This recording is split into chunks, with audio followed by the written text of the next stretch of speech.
السلام عليكم ومرحبا بكم معايا في قناة سهيلة الشمالية. اليوم إن شاء الله في الفيديو غنشارك معكم البرنجال على شكل بيتزا. كيجي لذيذ وطريقة التحضير ديالو سهل، يعني ما كياخدناش الوقت بزاف. أول حاجة كناخدو البرنجال وكنقيوه بهذه الطريقة وكنقطعوه. خليكم مع الفيديو نسالي تقطع البرنجال وغنرجع معكم.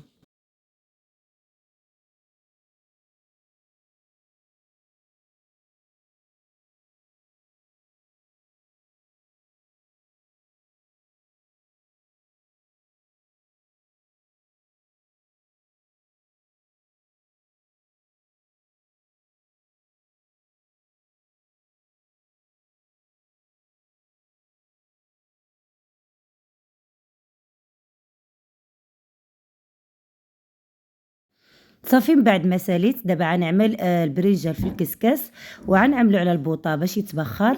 المده اللي كنبخرو 10 دقائق، يعني من بعد دابا انا عملت هنايا على البوطه الماء يغلي. غنعمل الكسكاس غنحسب له 10 دقائق، يعني على بال ما يرطب شويه، ومن بعد غنزولو. ما كياخدش يطيب بزاف، غير باش ما يبقاش هيدا قاصح. وصافي غنضيف له شويه د الملح، غنملح البرنجال هنايا.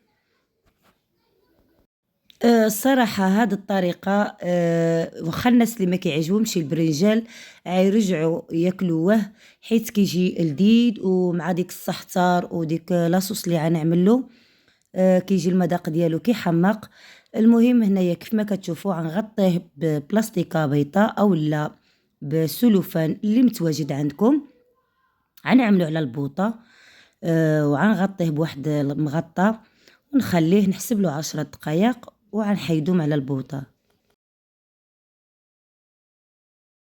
هنا صافي تبخر البرنجال. جيت نسيني فرشت له ورق الزبده، وعندي هنايا الجبن محكوك وعندي الزعتر والبرنجال كيف ما كتشوفوها. هو دابا غنبقى نستفو في هاد الصينيه حيت باقي سخون هنايا. تعطلت بالغدا وما عطيتوش الوقت يعني حتى يبرد وديك الشيء. ستفتو هيدا هو سخون. صافي غنبقى نستف هنا في هاد الصينيه. صافي هنايا الصينيه جاتني عامره 3 د البرنجالات. عطاوني هاد الصينيه هاديه. دابا غندوز باش نضيف عليها صوليص. بالنسبه للناس الا ما كانش عندهم متوفره صوليص، يمكن لكم تحكوا مطيشه وتعملوا لها الإقامة ديالها.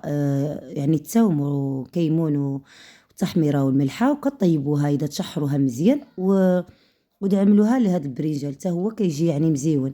المهم أنا عملت هنايا الصوليص، غنضيف صوليص بهاد الطريقة، ومن بعد غنبقى يعني نمشيها في برنجال كامل. وهانتوما معايا نسالي وغنرجع معكم.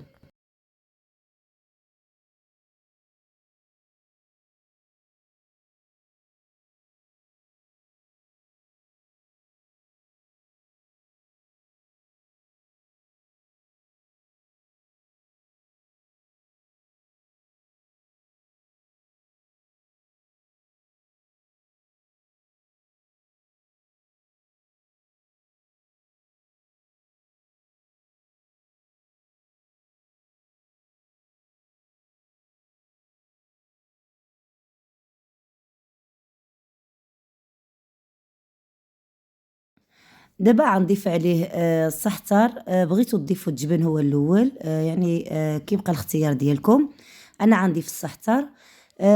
كنبغي نشكر جميع القنوات اللي يعني داعميني ومسانديني، وحتى الناس القدامين اللي مشتركين في القناة والناس اللي اشتركوا جدادين كنقول لهم شكرا على الدعم ديالكم، على التفاعل ديالكم.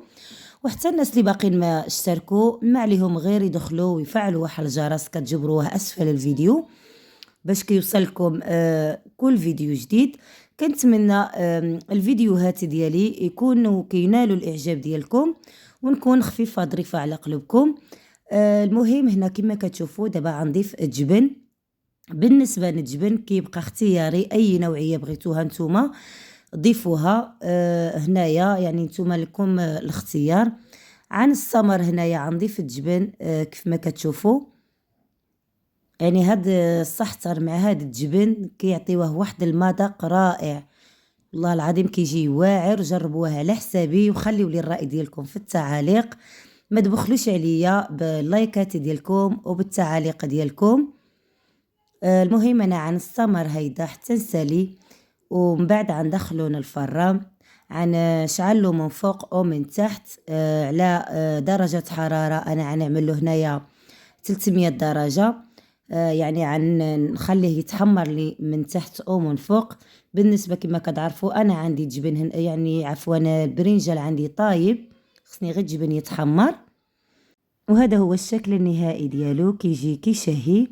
كنتمنى الوصفة ديال اليوم تكون نالت الاعجاب ديالكم وعجبتكم. شاركوها مع الاحباب والاصدقاء. تهلاو في راسكم ونتلاقاو في فيديو قادم ان شاء الله.